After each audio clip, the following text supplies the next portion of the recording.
योगिनी एकादशी व्रत कथा। भक्तजनों, आज मैं आपको योगिनी एकादशी व्रत के बारे में बताऊंगी।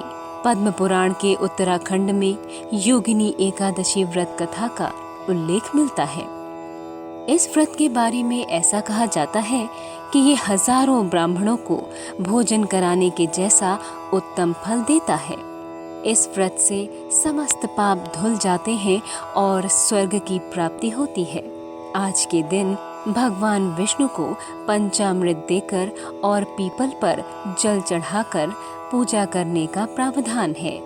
आज के दिन एक समय का भोजन और पूर्ण ब्रह्मचर्य का पालन करना चाहिए।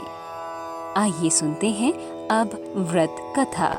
एक बार धर्मराज युधिष्ठिर ने भगवान कृष्ण से कहा, हे प्रभु, आषाढ़ कृष्ण एकादशी की कथा और महात्म्य क्या है, इसके बारे में बताइए।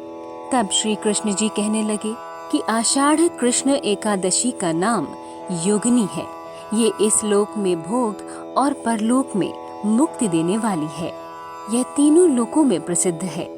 पुराणों में वर्णित इस एकादशी की कथा इस प्रकार है।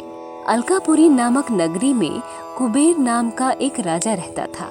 वह शिव भक्त था। हेम नाम का एक माली पूजन के लिए उसके यहाँ फूल लाया करता था। हेम की विशालाक्षी नाम की सुंदर स्त्री थी। एक दिन वह मानसरोवर से पुष्प तो ले आया, लेकिन वह अपनी स्त्री से हास्य विनोद तथा रमण करने में फूल पहुँचाना भूल गया। इधर राजा उसकी दोपहर तक राह देखता रहा। अंत में राजा कुबेर ने सेवकों को आज्ञा दी कि तुम लोग जाकर माली के न आने का कारण पता करो। सेवकों ने जब राजा को हेम के न आने का कारण बताया, तब क्रोधित होकर कुबेर ने उसे बुलाया। हेम माली राजा के भय से कांपता हुआ उपस्थित हुआ। राजा कुबेर ने क्रोध में आकर कहा, अरे पापी, तूने मेरे परम पूजनीय श्री शिव जी महाराज का अनादर किया है, इसलिए मैं तुझे शाप देता हूँ कि तू स्त्री का वियोग सहेगा और मृत्यु लोक में जाकर कोढ़ी होगा।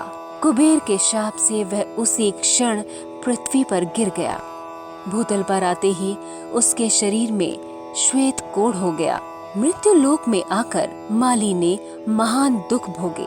घूमते घूमते एक दिन वह मार्कंडेय ऋषि के आश्रम में पहुंच गया, जो ब्रह्मा से भी अधिक वृद्ध थे और जिनका आश्रम ब्रह्मा की सभा के समान लगता था।